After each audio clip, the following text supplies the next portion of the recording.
Hello' guys, আসসালামু আলাইকুম। আশা কৰোঁ সকলোৱে ভালে আছে আৰু আলহামদুলিল্লাহ মই বহুত ভাল আছোঁ। যিহেতু মোৰ আগৰ ব্লগ চাই থাকে আপোনালোকে, মই এইখিনি জেগা দেখাইছিলোঁ।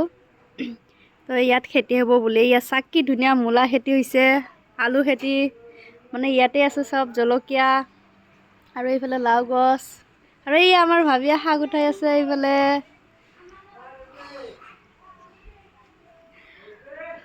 চ' আমাৰ খেতিটো কেনেকুৱা লাগিছে নিশ্চয় কমেণ্ট কৰিব।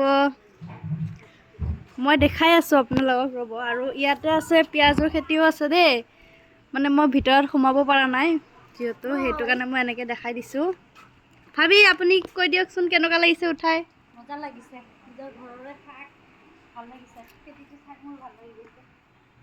এয়া চাব পাৰে, কি ধুনীয়া শাক। ইয়াতে বহুতকেইটা খেতি আছে, আলু, পালেং শাক, মূলা শাক, আদা, নহৰু।